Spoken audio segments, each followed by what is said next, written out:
Today we're going to talk about John chapter 10. We're going to talk about Jesus as the Good Shepherd and what that means and what it means for us. Because this applies not just today, this applies throughout this week with all the stuff that's going on in our country. But it applies that we need to understand we are sheep. According to the Bible, we are sheep. That's one thing that we get called or referenced as people of God, is that we are sheep. And there's a lot of different scriptures that talk about sheep. Isaiah 53:6 says, when it's talking about Jesus coming and he was wounded for our transgression, and that this whole prophecy about what Jesus is going to do for us, it says in verse 6, it says, all of us like sheep have strayed away. We've left God's path to follow our own. Sheep do that. Sheep wander. Do any of you ever wander just a little? Have you ever? Anybody want to be honest? Have you ever just thought like, all right, this is what I'm doing? And you kind of wander off. Not necessarily always. I'm not just talking about the things of God, but just, all right, I'm exercising every day. Okay, I'm going to just wander off just a tad every other day. Now every leap year, I'm going to the gym or whatever it is. But you know what? We have a tendency, if we're not careful, to veer off. Because as sheep, that's what sheep do. Sheep have a tendency to wander. Psalms 100 verse 3 talks about sheep, and it says that we are the sheep of his pasture. So we understand that we belong to the Lord. Acknowledge that the Lord is God. He made us. We are his people, the sheep of his pasture. So there we're referred to again as sheep. Mark 6 verse 34, he says this, and he says he saw this huge crowd of people. He stepped from the boat. He had compassion on them, which means he had this compassion and this heartfelt emotion for them because they were like sheep without a shepherd. Sheep without a shepherd are all over the place. They wander. Sheep aren't meant to live on their own. You don't see a lot of wild sheep in the community. You just don't see a lot of it. You don't see a lot of National Geographic things where sheep go attack their prey. They're just like, oh, they're just sheep. They don't do a lot. They need help. Sheep need help. Guess what? Sheep, guess what? I'm talking to me too. I'm not saying like I'm not your shepherd. Jesus is our shepherd. I'm a sheep. Bah, that's me, right? I need help too. And we have a shepherd who sees us and helps us. So let's read John chapter 10. And I'm going to read 16 verses. Now Jesus said, this is where, just to give you a little bit of history of what's happening here. If you go back to verse 9, because chapter 10 comes after verse 9, which is deep right there, if y'all catch that. After 9 is 10. But Jesus heals this blind man. And all the Pharisees, a lot of the religious leaders were upset.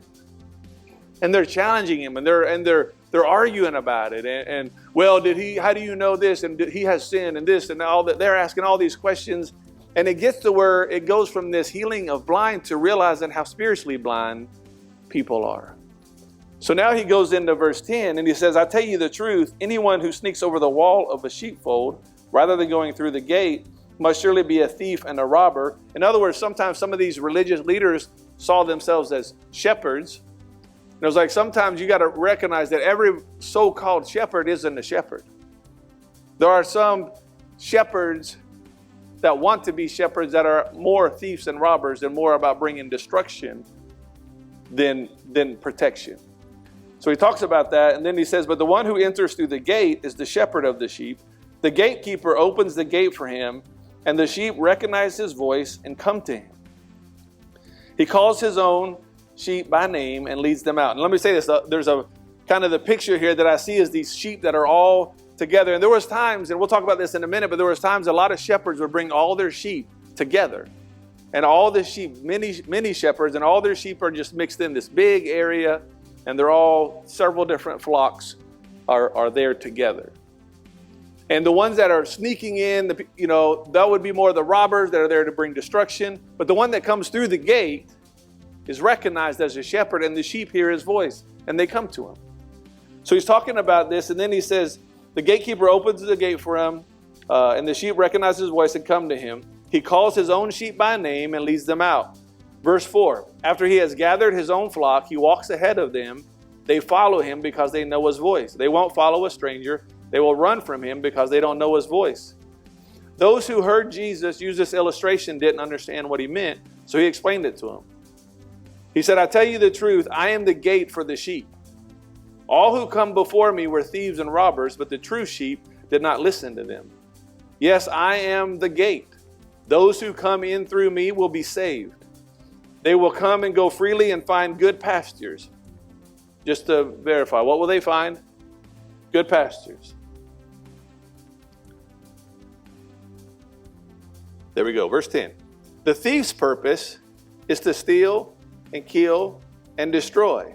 My purpose is to give them a rich, satisfying life. See, a lot of people have never put this verse with it. This is talking about Jesus as our shepherd, saying the ones that come in as thief and robbers, there's people, there are shepherds that come in that actually want to destroy you. The enemy wants to actually take you out.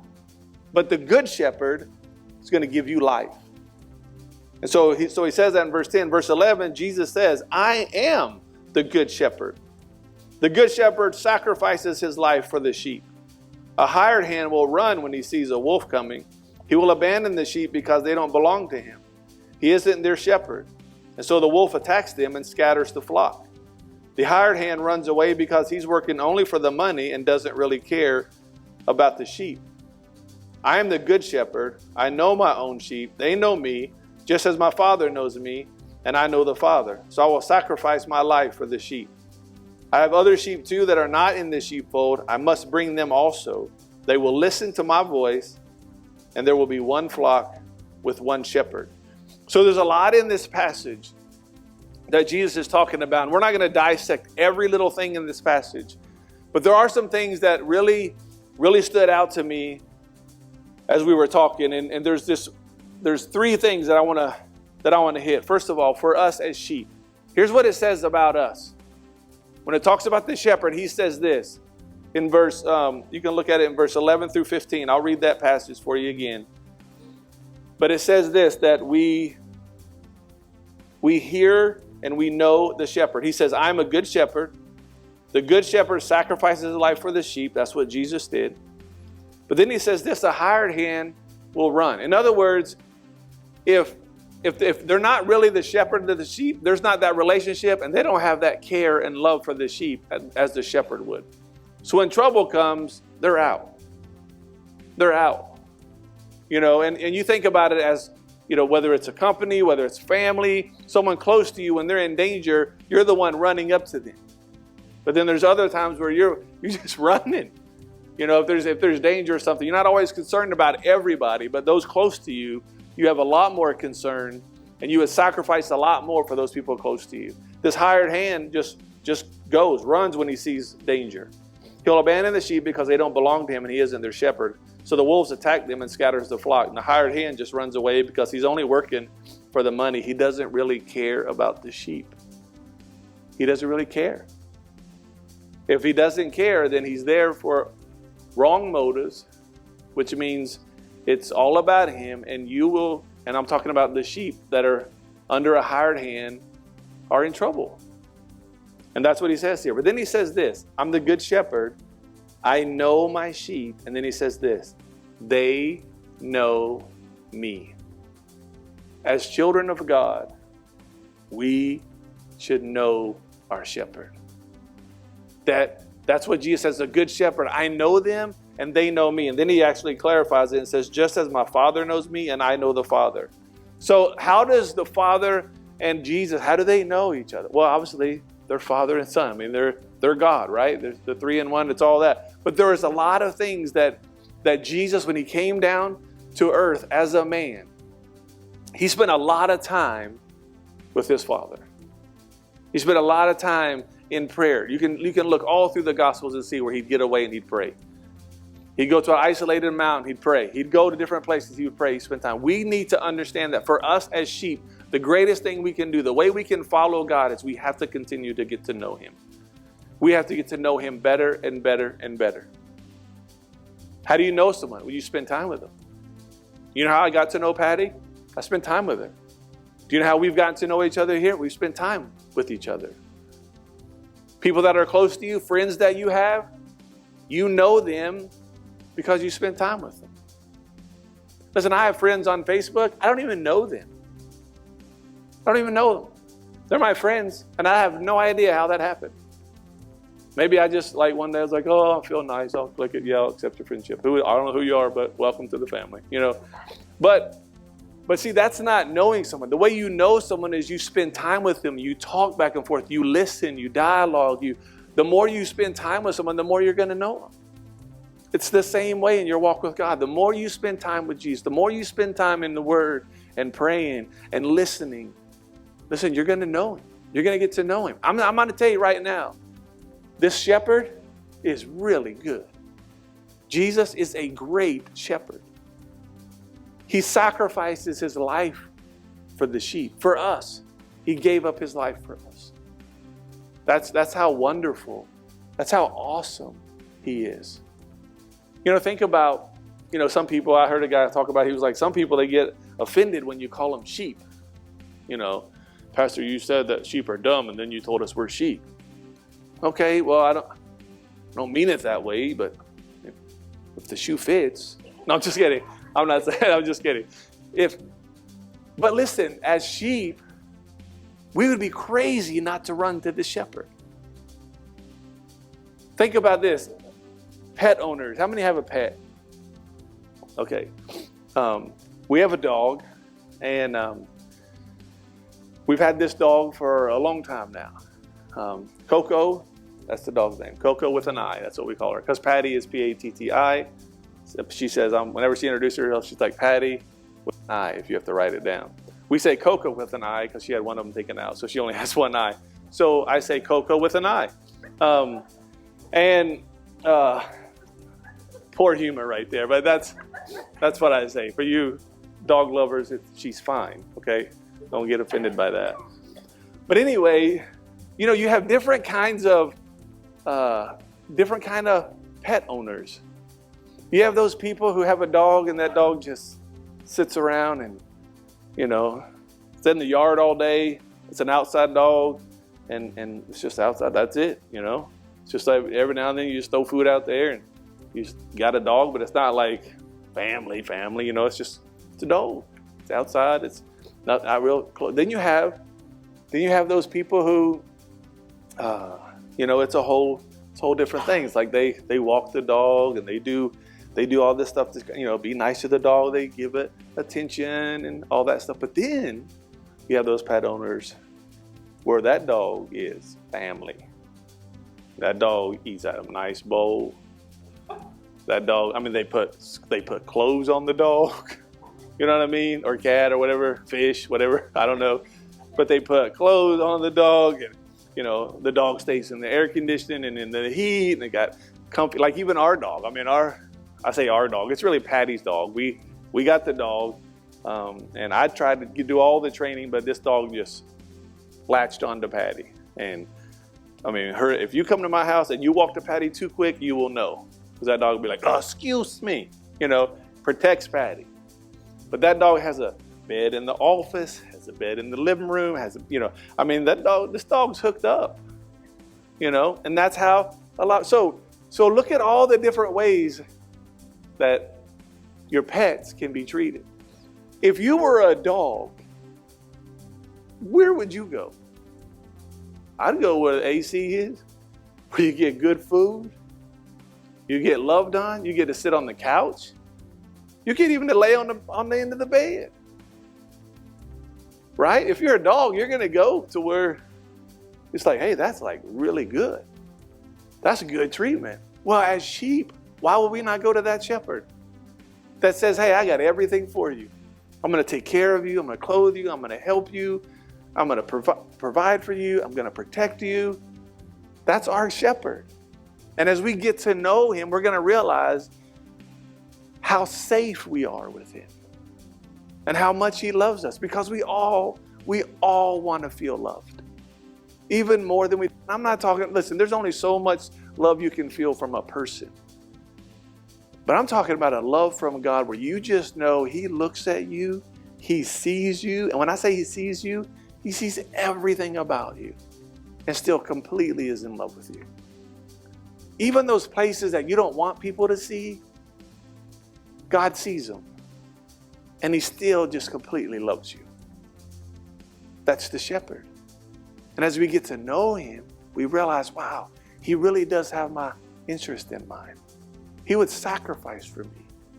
He's the gate. You know, a lot of the big sheep pens or whatever they're called, you know, sometimes it's just an opening. One translation said He's the door. And it's an opening, and sometimes shepherds would actually lay down or sit right there at that opening to protect the sheep. In other words, the only way another animal could come in or a person to come in and steal the sheep or harm the sheep is they got to go through the door. And if Jesus is the door, then it's saying, listen, we belong to Him. He's the one that's going to look after us. He's the one that's going to take care of us. He's the one that's going to protect us and be there for us and be our guard. And that's what Jesus does. That's what the shepherd does. Why would we not recognize, and why would we not just embrace the fact that we're sheep and we have such a great shepherd that we can just go be sheep with the shepherd and He'll take care of us? So the shepherd, we just got to get to know the shepherd. John 17:3 says this. This is the way to have eternal life, to know You, the only true God, and Jesus Christ, the one You sent. That we would know God and know Jesus and know that He came and He's our way to the Father. And to know that we go through this great shepherd, and as we know Him, it brings us eternal life, brings us the best life we could. Philippians 3, verse 7 through 11. I once thought these things, this is Paul saying, I once thought these things were valuable. Now he was just talking about the fact of all these things, the law, He fulfilled these things, and He did this, and He didn't do this. And he said, I once thought these things were valuable, but now I consider them worthless because of what Christ has done. Everything else is worthless when compared with the infinite value of knowing Christ Jesus, my Lord. For this sake, I've discarded everything else, counted it all as garbage, so I could gain Christ and become one with Him. I no longer count on my own righteousness through obeying the law. Rather, I become righteous through faith in Christ. For God's way of making us right with Himself depends on faith. I want to know Christ and experience the mighty power that raised Him from the dead. Listen to this. This is Paul talking. I want to suffer with Him, sharing in His death, so that one way or another I will experience the resurrection from the dead. So here's Paul talking about everything that I've done as far as fulfilling the law and doing these things and being such a good person and trying to do all this. You know what? I count it all as garbage. What's important is to know Christ, to know Him even in challenges, even in difficulties, in all of that. That even as I walk through the challenges of life and the suffering that comes with life at times, I want to experience Jesus. I want to experience Him. And I want to know Him. That's what Paul is saying. So it's about one, knowing the shepherd. The second thing, hearing the shepherd. Verse 3 through 5. Look at verse 3 in John 10. It says, the gatekeeper opens the gate for him. The sheep recognize his voice and come to him. He calls his sheep by name and leads them out. After He's gathered His own flock, He walks ahead of them and they follow Him because they know His voice. They won't follow a stranger. They will run from Him because they don't know His voice. So listen, there's two parts about knowing His voice. One is you know His voice and you follow it, and then a voice that you don't know, you flee from it. That's what they do. If it's a strange voice it's not their shepherd, then they don't pay attention to it. They pay attention to the voice that they know as their shepherd. And it's not like, I think that's the shepherd. No, once they know the voice of the shepherd, every other voice doesn't matter. That's what he's saying. It's not like, hey, I'm trying to learn, is that your voice? Is that not your voice? Because how do you know to run from it? What if it's God's voice? I'm just telling you this. Once you know the shepherd's voice, which you can know, once you know the shepherd's voice, all the other voices don't matter. All the other ones don't matter. Matthew 11, verse 15. Anyone with ears to hear, should listen and understand. Jesus says that a lot. He says it in Revelation when he's talking about the churches and all the 7 churches. We went through that a long time ago, but we talked about that. We need to have ears to hear. We need to be ready to hear from the shepherd. And that's what a good sheep does. He hears the voice of the shepherd. And they recognize it. You know, when I was in Bible college, one of my professors had done this trip to Israel. And while she was over there was all these shepherds that came together. And they're all kind of, standing around and talking or whatever. And all their sheep are together in this huge field.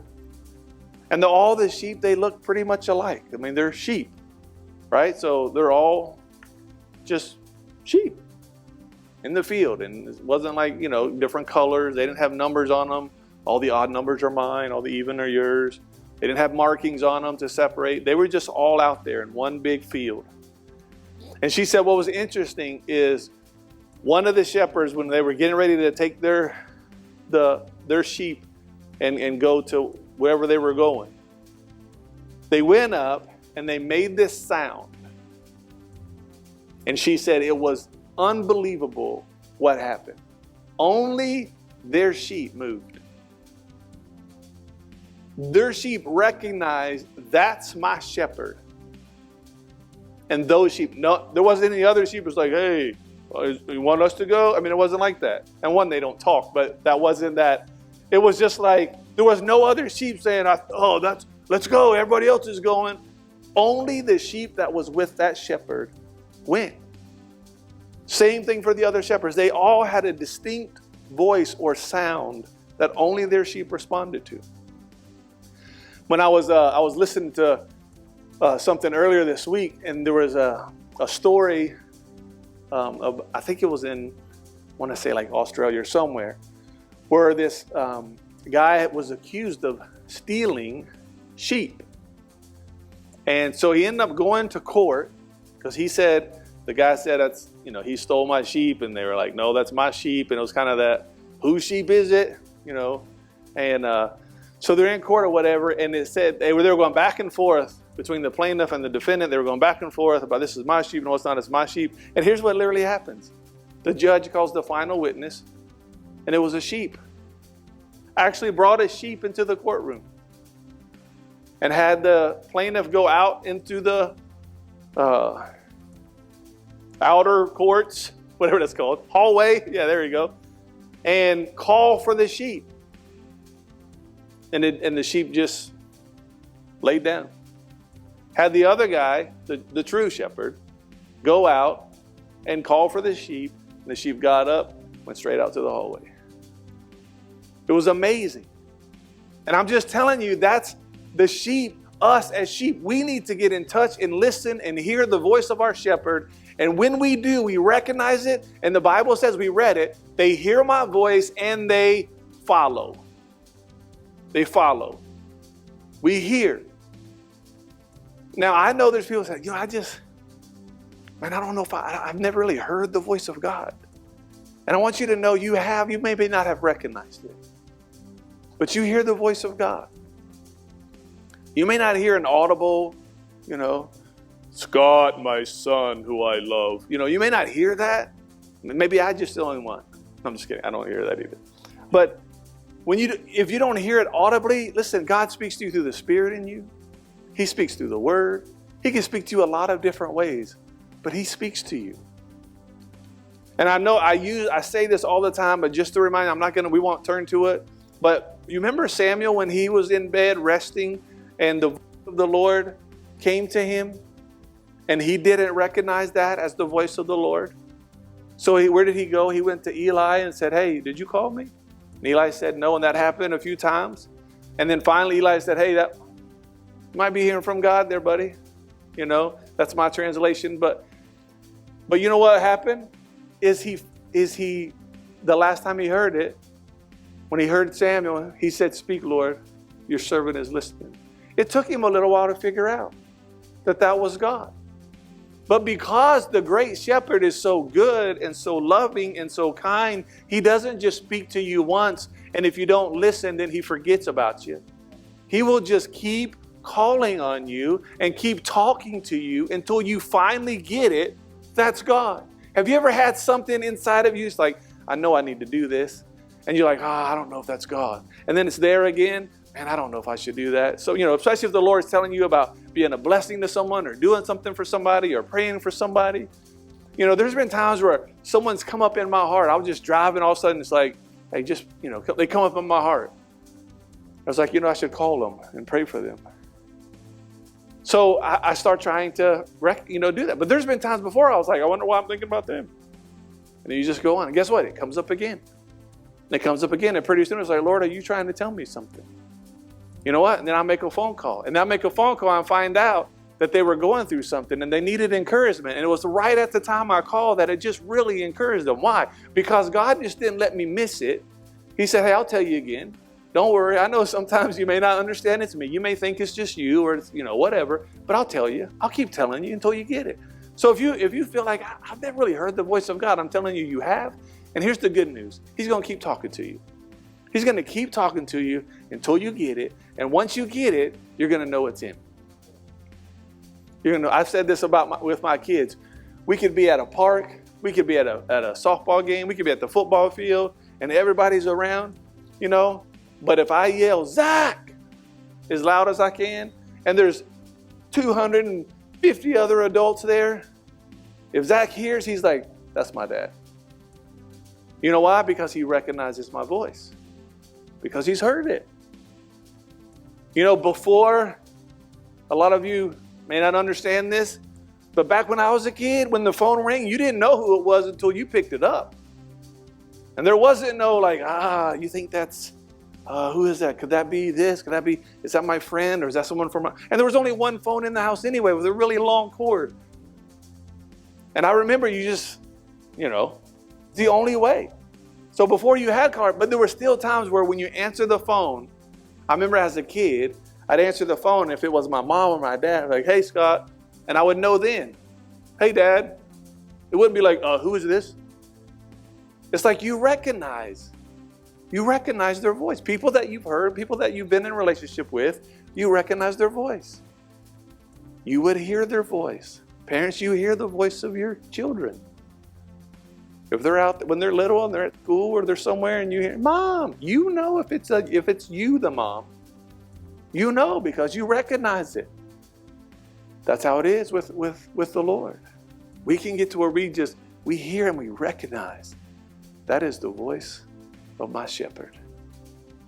So I'm going to follow what he's saying. And sometimes part of listening to that voice, it's easier, especially in the beginning stages, if we'll quiet all the other ones. I said this to someone. I don't know if I said it last week or if I was talking to someone during the week. So if I said it last week, I'm just going to tell you again. But I went through a little season where I didn't even watch the news or get on Facebook.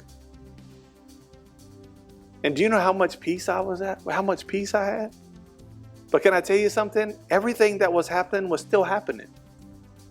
But because I wasn't all focused on it, it didn't bug me. Because I didn't even know what was happening. I was in a whole nother place. And sometimes if we will stop everything else and stop listening to all the stuff, can I tell you, this political stuff, just give it a break. Do your part, and then it's out of your control. And trust me, as a pastor, I've had people tell me, you should do this, or you should say this, and you know what, you need to get up and preach about this, and you need to tell everybody who to vote for. And I'm telling you, look, you hear from God. And you follow what the Spirit of God leads you to do. But I am telling you this, that when we quiet all the other voices, we're going to realize there's still one voice that will be loud through this whole thing. And it'll be our shepherd. And he'll be the one to say, listen, I got you. My little sheep, I got you. And I'm the door, and nothing's coming through to get you without going through me. And nothing's going to harm you without coming through me. I got you. I am your protector. I'm your provider. I am your shepherd, and you are going to be fine. And if we keep listening to all these voices, it's no wonder that we're all worked up. I promise you, if you will get your face in the book and get off of Facebook, you will be so much more happier. You will be like, oh man, it don't even matter. You can get results on Wednesday and they're not what you think. And you're going to be looking here and say, but this is the God I serve. So who cares about that guy? Who cares about that guy? I'm good. Right? And I'm telling you, it's just, listen, if you're all into Facebook, that's fine. But I'm telling you, you need to quiet the voices so you can hear the voice of God. That's what you need to do. And then lastly, verse 27, we didn't read all that all the way there, but in verse 27 it says this, my sheep listen to my voice, I know them, and they follow me. If you are a parent, a teacher, or do anything with kids, you know there's a difference between just hearing and listening, right? You can tell your kids something, and it's like, okay, I hear you. And then they go do it. Say, did you listen to what I told you? Like, you didn't even listen. Well, they heard you. They just didn't listen enough to do it. And there's something about not only hearing what our shepherd says, but listening with an openness and a urgency to know that whatever he's saying is important. So I'm going to listen. And again, when you read this verse in verse 27, can you put it back up there? In verse 27, here's what it says about listening. My sheep listen to my voice. I know them. So Jesus is saying, I know my sheep, and they, meaning my sheep, because they listen to me, they follow me. So it's not just about listening, but saying, Lord, I hear you, and I'm following you. I hear what you're saying, and I'm going with you. I hear what you're saying, and I'm doing it. I'm going to do what you're telling me. I'm going to follow you through this. Because I'm a sheep. And I'm meant to be led. Listen, you don't drive sheep like cattle where you get behind them. Come on! No, sheep are led. When you see shepherds, especially over there in Israel and different places, that's what they say. The shepherds are in front of them. And they're walking, and the sheep stay behind them. Because they're shepherds. And they're leading, not pushing. They're not squeezing them in, trying to force things. They're leading them. And there's a relationship that the sheep have with the shepherd that they trust them. And they begin to follow him. And the sheep leads to good pastures. Our shepherd leads us to good pastures. And we're going to talk about that. Our shepherd leads us to good places, but we have to get to the point, one, where we know the shepherd, so we'll follow him. If we don't know him, we're going to be hesitant to follow. That we're going to hear what he says, and then we're going to listen. So when he says, listen, relax. When he says, come to me, I'll give you rest. When he tells you in your weakness, his strength is perfect. When he tells you that he will supply all of your needs. When he tells you to trust in me, trust in God, trust in me. Don't let your heart speak troubled. Yes. Yeah. Thank you. Do not let your hearts be troubled, but trust in God. Trust in me, he says, as your shepherd. Then that's what we need to do. We need to trust him, and we need to walk with him. Look at James 1:19. Understand this, my dear brothers and sisters. Be quick to what? Listen. Slow to speak, and slow to get angry. Quick to listen, slow to speak. Listen, if you're having all these voices in your head, you're going to do the opposite. You'll be so quick to speak or type, because that's speaking now, right? You're going to be so quick to respond when what you need to be quick to is to listen. You have 2 ears, 1 mouth. Listen more than you talk. Be quick to listen. And you know what? I'm just going to give you an extra little nugget of truth. If you're married, this will change your life. Not just men, but mostly women too. Listen. Quick to listen. Slow to speak. People don't always need fixed. Need to be heard. God will fix them. Listen. In our relationship with God, listen. You know what he does to us? He listens. Do you know when you pray, God doesn't interrupt you? Father, I'm just asking you, hey, I know what you need, okay? I'm already working on it. No. He says, bring it to me. He listens to us. We need to listen. Be quick to listen. Slow to speak. Slow to become angry. James 1:22 says, do not just be, don't just do what it says, don't not just listen to what the word says, but do it. Don't just listen, do it. Be doers of the word, not just hearers. We got to not just hear it, but let's do it. Listen and follow. And then Philippians 4 verse 9. Keep putting into practice all that you have learned and received from me. Everything you heard from me and saw me doing, and the God of peace will be with you. As the shepherd, he's saying, listen, everything that I'm telling you, the things I'm speaking to you, I want you to put it into practice. Learn it. He's got good things for us. And I'm just on this journey where it's like realizing, I know I'm stepping out of the light, sorry. I know that for me, in the pastor world, we can get so caught up in being a shepherd. And I'm not saying that's bad, okay? If pastors listen to this online, you're not bad. Okay, but, I'm the church that I shepherd, as a shepherd of God, I want my sheep to be. But I'm like, listen, behind it all, can I tell you, I am a sheep. And if I can focus more on being a sheep and following my shepherd, then if you're following me, you're following the great shepherd. And that's what's going to cause you and me to thrive if we're following the shepherd. So I'm in this journey for me that I'm not even focused right now on my shepherding skills. Just so you know, I'm not practicing being a good shepherd. I just want to be a dumb sheep that knows who to follow. I don't want to be a dumb sheep. I want to be a sheep that just recognizes I have a good shepherd, and I'm gonna follow. I'm gonna listen to everything he has. I'm gonna know him more and more. I'm gonna trust him, and I'm gonna listen to whatever he says. Whatever he tells me, I'm gonna do it because he has my interest in mind.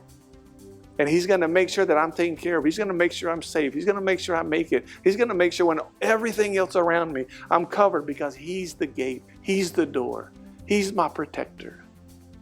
He's a good, good shepherd.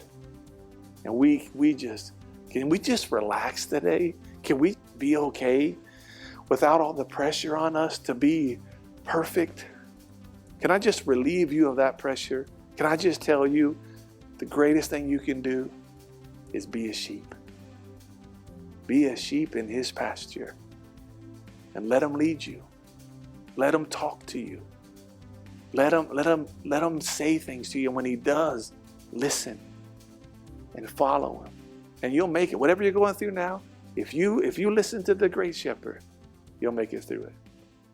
He'll lead you there. I promise you.